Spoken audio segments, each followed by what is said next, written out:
Good afternoon, good evening, LinkedIn friends, Valley First Nation. Welcome to another episode of Valley First Data with Chris, Casey, and Klemen. Happy Tuesday. How are we doing? Happy Tuesday. Doing good. Excited where we land today. Yeah. Tell me about one conversation you've had since our last discussion on automation related to unified views. Why do we even have a pre-show, Chris, if you're just gonna ambush us? I don't think I can claim it was directly related to unified customer view, but I had a conversation with a company asking us to help them clean up their portal with currently 5.8 million contacts.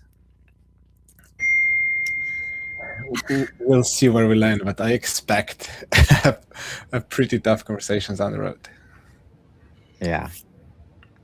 I have two newer projects that I've been working on in the last week, both where unified customer views have come into play. One with lead scoring and figuring out which data. Actually, just today, having a conversation with that team, they were kind of like, we have scores, we know already, and so a lot of the conversation there was around do we? Maybe we do, but often we don't. And then I have another fairly new, a younger company that, and when you work with younger companies, a lot of things get kind of fast and loose in the early days. People are just putting data where it makes sense for them and then trying to kind of get that all sorted. So the do we or don't we was related to the scores or related to a view?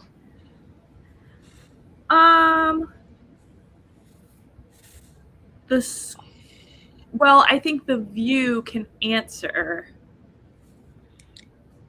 the do we or don't we. Yes, I agree. And maybe are we getting to the bottom of why scoring is so detrimental? Why is that detrimental? Is that we have thought that we could get a unified understanding of a customer by just looking at scores and then taking action. I think that's what we're about to get into today. And as we start to dig more into this playbook, if you could zoom in a little bit, Klemen, that would be helpful.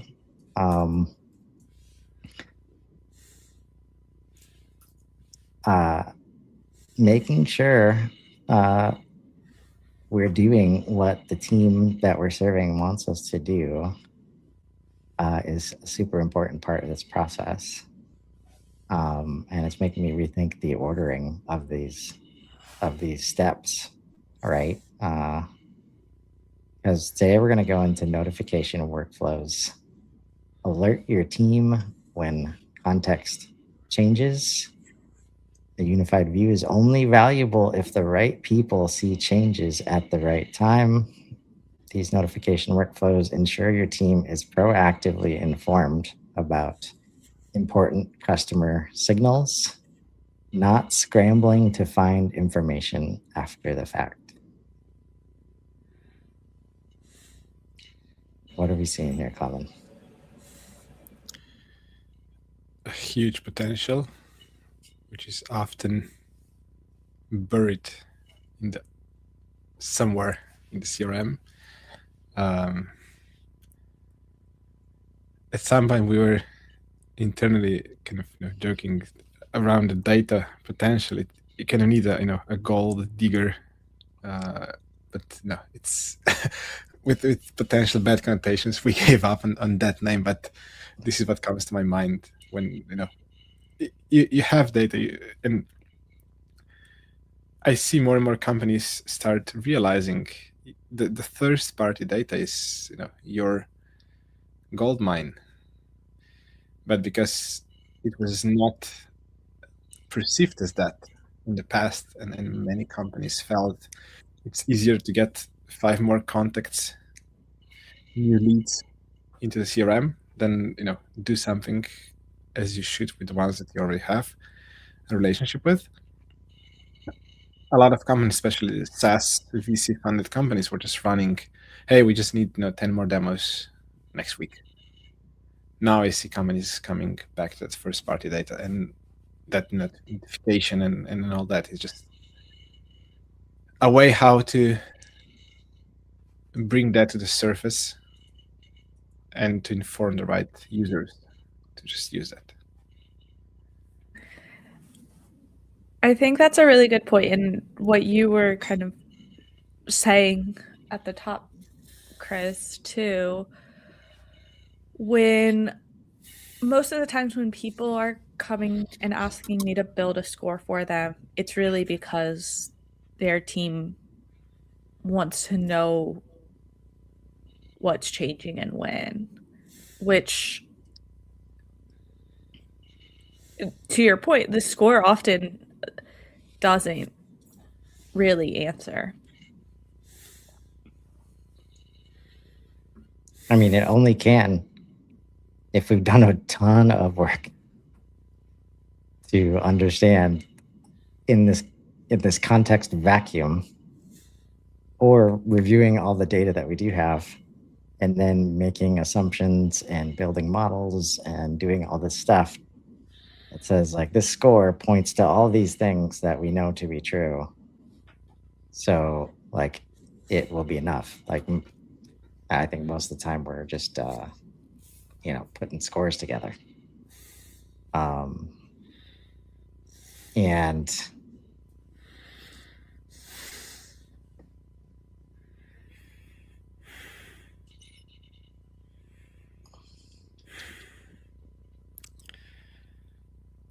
yeah.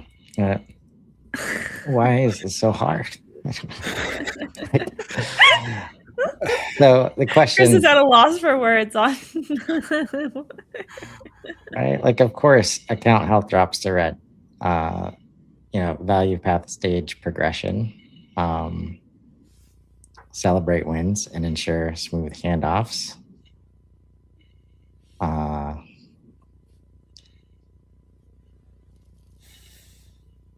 Like, what do you think about these message templates? Let's dig in there. Is this? So I think we're flirting with like noise, like creating noise, but also we've got to notify. We want to notify the team, especially when they're trying not to come into the CRM.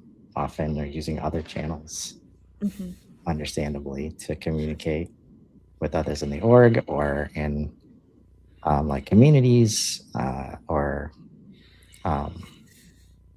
customer specific channels. How do you guys think about these kinds of notifications? Go ahead, Kate. I've set a lot of these up. I have gotten a lot of feedback that people are like, people want more to what you're saying. And where I always go back to is like, you got to look at the activity feed because like it kind of just is there and it's nowhere else really in a reliable way that people are asking for it. I want a better option. I don't know one. To me, it goes down to data question. If those signals really represent the right accounts, contacts, companies, whatever, that really need review immediately action, then this is not a noise. Then every such will be read with the right attention as soon as the receiver of that message will start doubting that this is really a high alert, they will start ignoring it and it will become a noise. So as someone who is setting it up, you really need to think what this is asking the one receiving that message. Are you really delivering that at the right time? Because if the first 5, when they receive that message, they try to rescue that account, will they feel it's just a waste of their time because they're not that, bad? They will start ignoring those messages and it will be pure noise. So when you think through that, it's really, I think, about the context and the readiness for that alert. If that is not the case, it will be ignored in a week. The same goes for all the notifications on HubSpot. I just turn off all of them because it's just too much of them. And then if I get notifications every few seconds or minutes or hours even, I stop looking at them. So then it's better just be that turned off, and I find other ways to figure out what I need to do.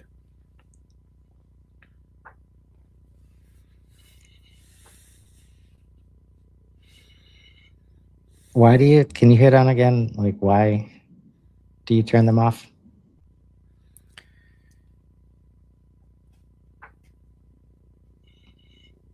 I feel there are too many, and many of them are not as important that they would deserve to be a notification.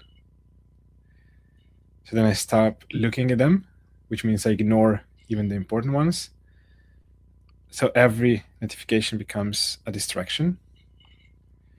So I just turn off all of them, so that I keep my focus elsewhere and find other ways how to figure out what's super important or what I need to pay attention to. I have said before, and I said earlier today, actually, I think my entire purpose in life is to get to inbox 0. So I think when you're adding notifications, for me, they're just like, they're preventing me from fulfilling my full purpose, which is clearing my inbox.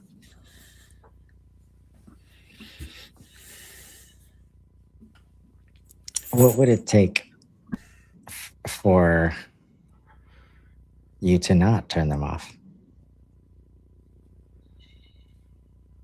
For me, it's really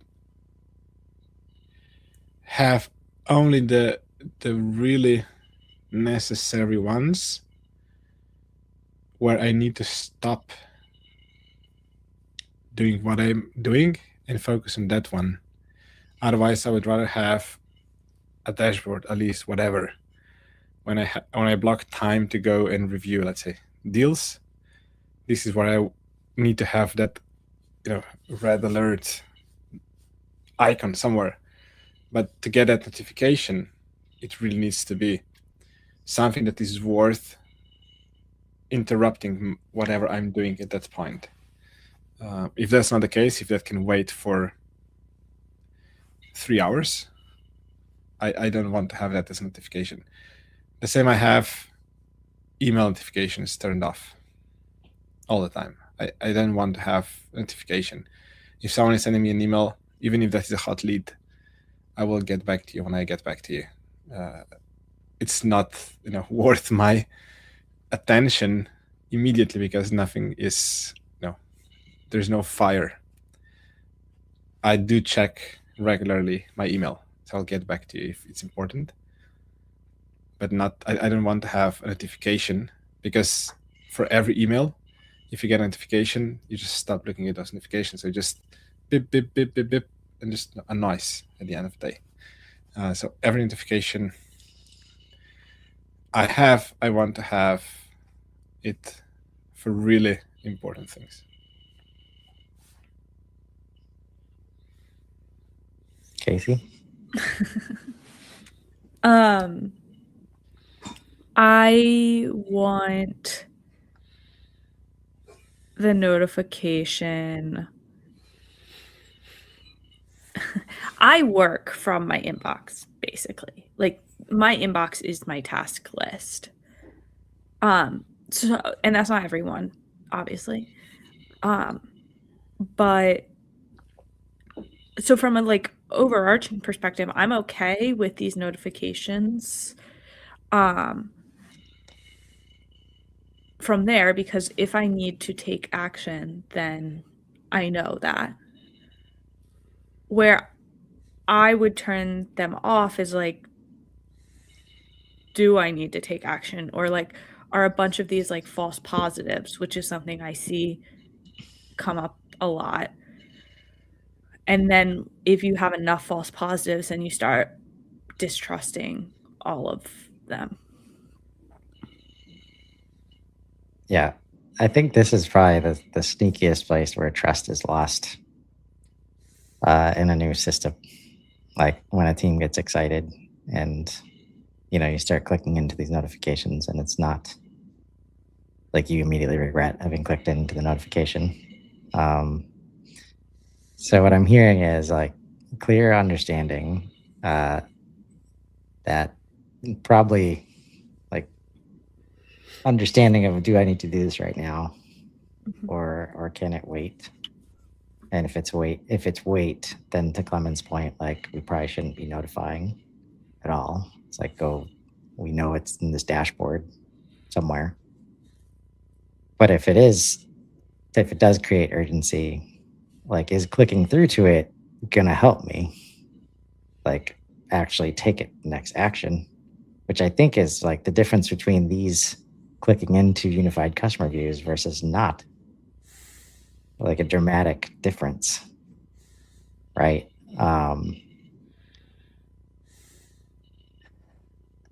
So a fine line, but even between the people here, like talking to the users and understanding the preferences, it doesn't mean that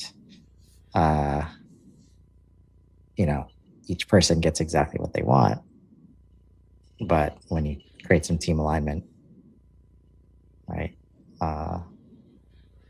Let's just come back to what you mentioned, Casey, like the distrust. Like if we can't find a way to trust the signals, like you put everybody in a position to just get the job done however they can, in ways that they trust, like what they're going to do is going to create the visibility that they're not getting in these other mechanisms, visibility and context.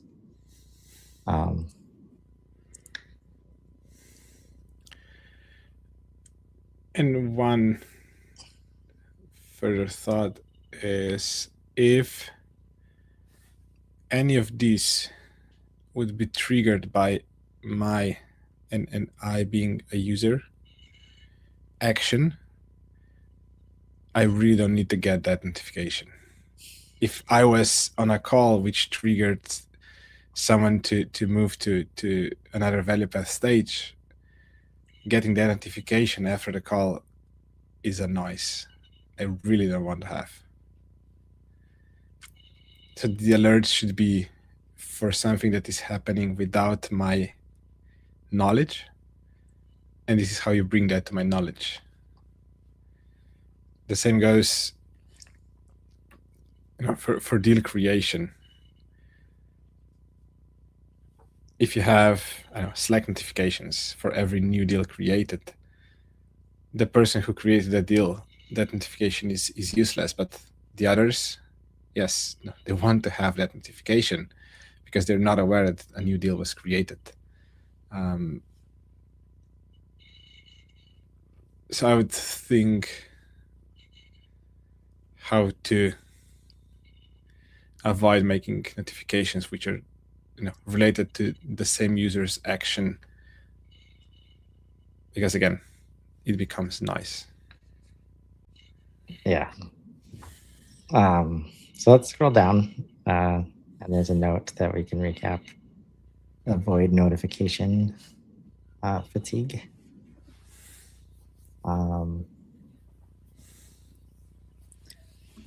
Add more alerts only if the current ones drive action. Such a key point here. And reviewing, like review with the team. Don't just complain about people not doing the tasks. Like, I mean, every single Salesforce instance I've ever gone into for the first time has like thousands of tasks, like undone. Like, fill in your deal amount, do this. It's like, yeah. Because those are the moments when we're just talking about like scores here, or like, understanding what's happening with the customer. If that's alongside these other notifications that they're getting that are process enforcement like oriented, and even though everybody wants that notification that we've decided together, like it's in the sea of other notifications, and then they tell you they're not getting it, and you do a bunch of like troubleshooting, and they're like, oh yeah, I have this rule in my email inbox that just sends all HubSpot notifications over to this other folder. So, that's where it is. Okay. That did happen to me one time. I had a sales rep complaining that I set up a new notification, he wasn't getting it, and yet. Oh. Yeah. It's a thing. Anything before we move on to cross-object visibility? Not to force us to stick around here, as we are known to do. But you meant,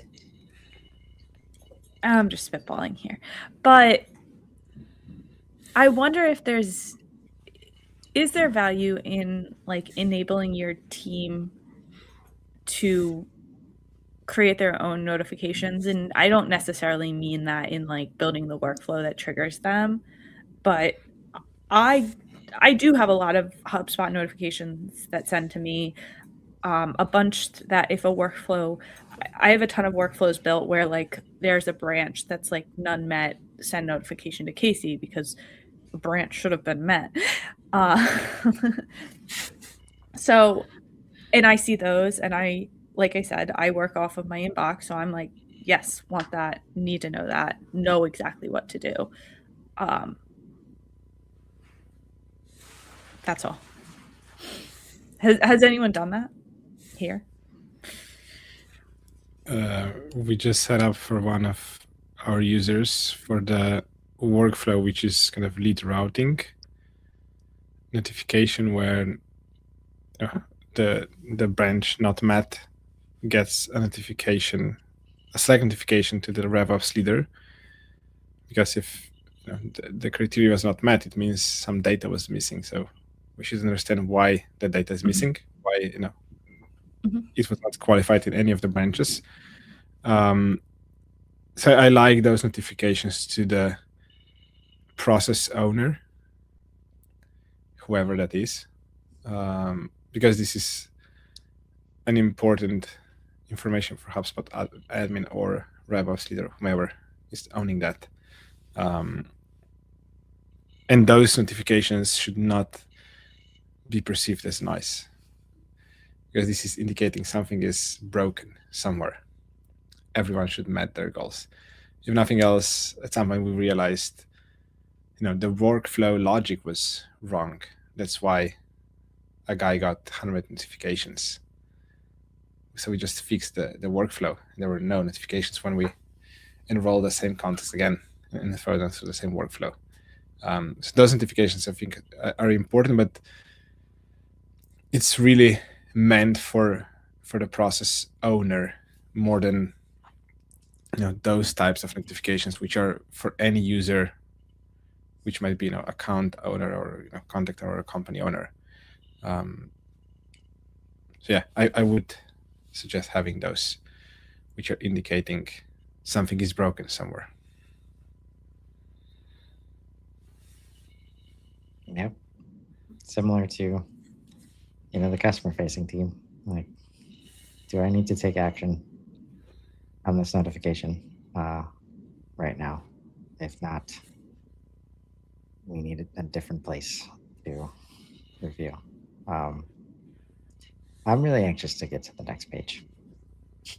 Then let's do it. Cross-object visibility. Your unified view is only valuable if team members can see it. HubSpot's record customization lets you surface the right context on every record so users see what they need without clicking around. So if we click on the notification and only get a piece of information, and then we've got to open up this system and that system, and maybe go back into the inbox, find a previous email, previous attachment, give Casey a call, see what happened. We saw the email, but we can't see what happened in the interaction. So we're going to call Casey, make sure we have all the context. This is where almost everybody's getting this part wrong right now, in terms of we try to fit everything into contacts, companies, and deals. And that makes this very difficult, this like cross-object visibility. So we end up with, like 20 deal stages because we need the context of what's happening.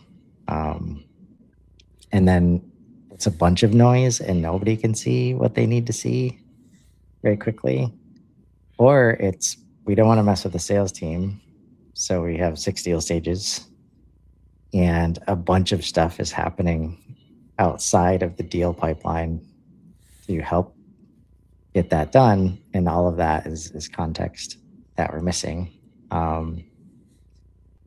So Klemen, if you can,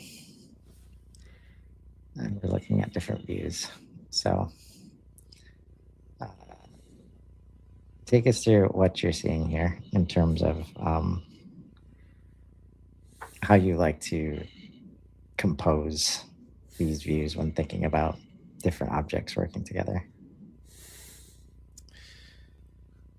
On the contact left sidebar, I like to group them into visual, I think these are called cards, and really make visible the properties which are meant for the user to understand.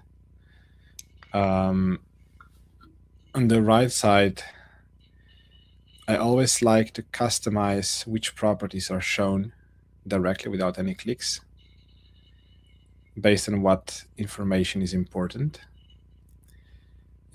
For companies, by default, you don't have a number of employees or something else.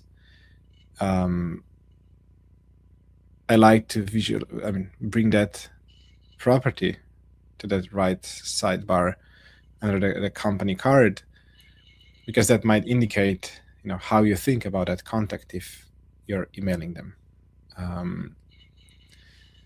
The same way as for deals. And when you're on a company record, for contacts, I always like to visualize, employment status. So I think that customization of properties is super important to really give the relevant information to the user when they're on that record. And it is different for every company. So you need to discuss with different teams what data is important for them to make it visible immediately without any clicks. Maybe there are some information which is not standard, the number of employees or location, but there might be some properties which are indicating something specific to your company. So again, the discussion before implementation in HubSpot is important. Related to that, I had a call with one of the customers, and I asked them, So we started, can you help us, build some agents for specific data? And then I asked back, do you know what is a good indicator at a company level for the ones you're closing successfully and quickly? And the answer was, no. So then, okay, so how can we help you surface the data if you don't know what you need? Let's first have a discussion about that. Let's brainstorm with your sales team what they're looking for. If we know what they need, yes, we can bring the data to HubSpot. But if that is unclear, no matter how many customizations of the layout I will do, it won't be helpful.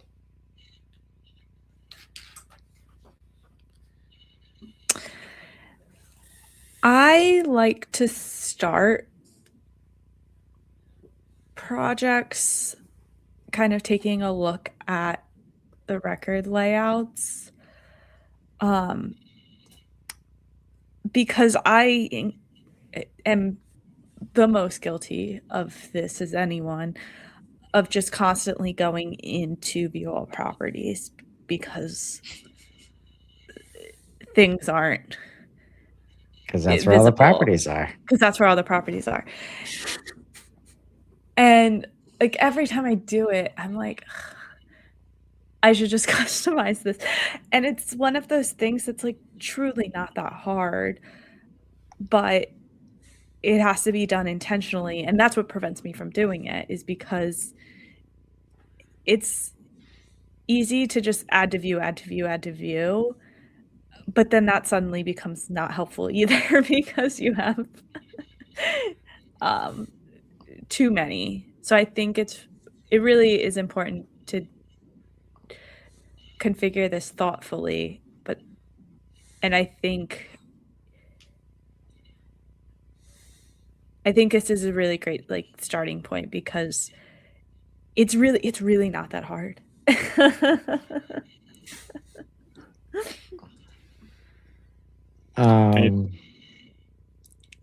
So why do you think it is hard for people to get here?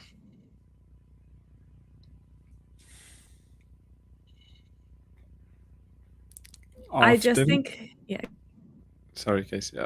Just one sentence and I'll give it to you.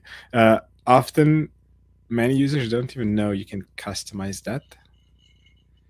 So they don't even think how to improve that experience. That's my experience. I think that's true.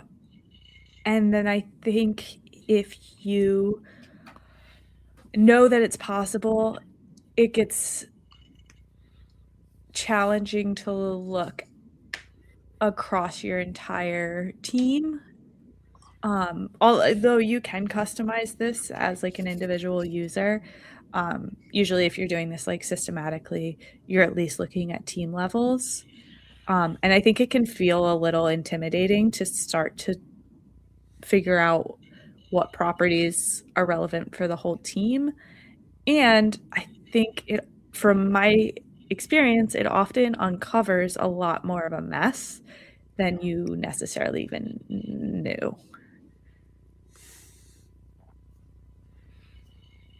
You might figure out that every user has a different process, and then you're in trouble.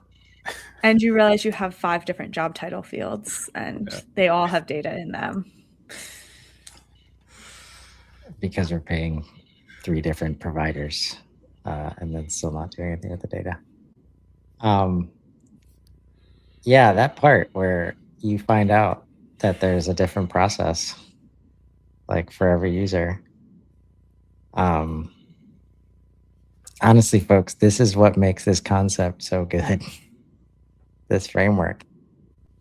You cannot get buried, because you will get buried in that part of the figuring out why there's different processes and who knows what and where, and why aren't we doing more training? How do we get alignment? Just all of these things.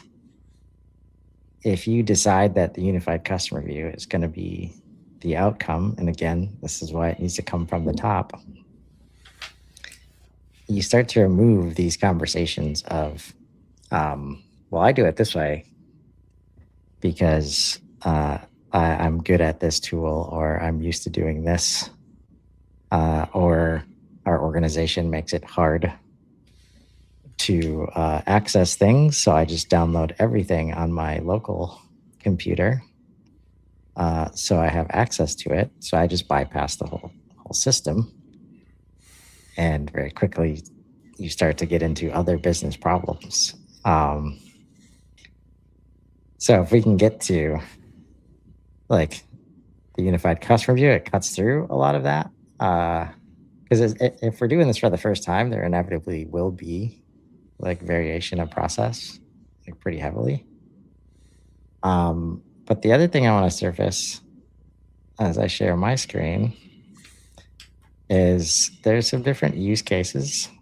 There's different scopes to pick earlier in the playbook, right? And I think Klemen picked sales and relationships or something like that.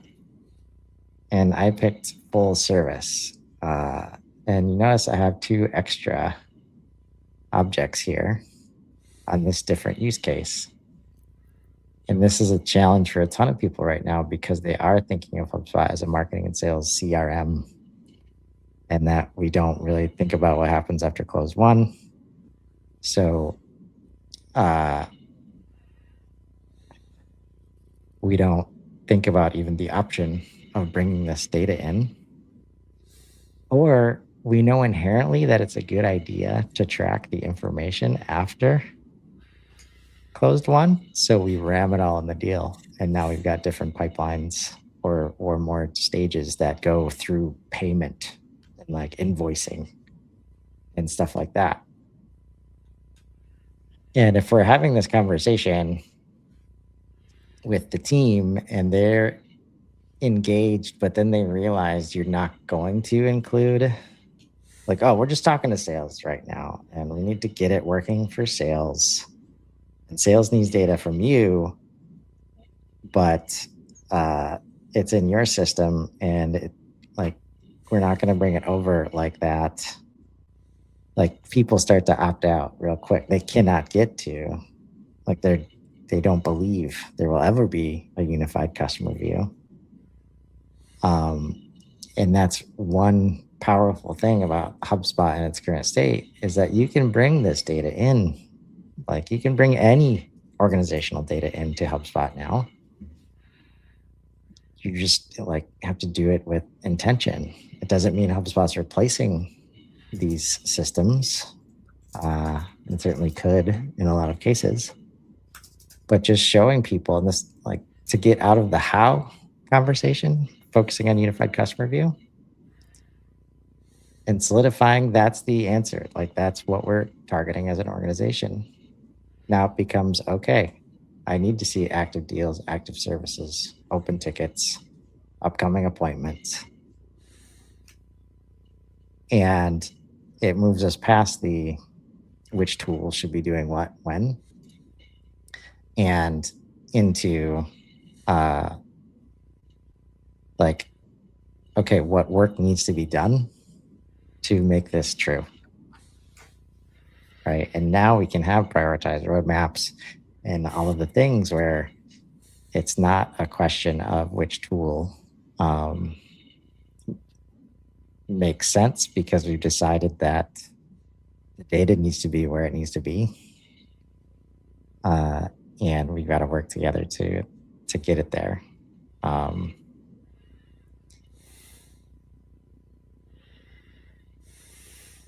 Am I missing anything? Is it too, again, why does this have to be so hard? I don't. I think it's the foundation piece. I think that's what makes it hard. It's not, this isn't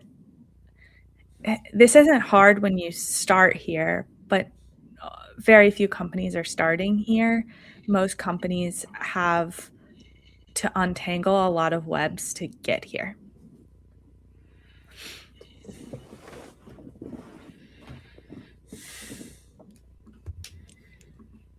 So do we try to untangle the webs? Or we just show them a path without webs in it. I don't know. I think we should help them untangle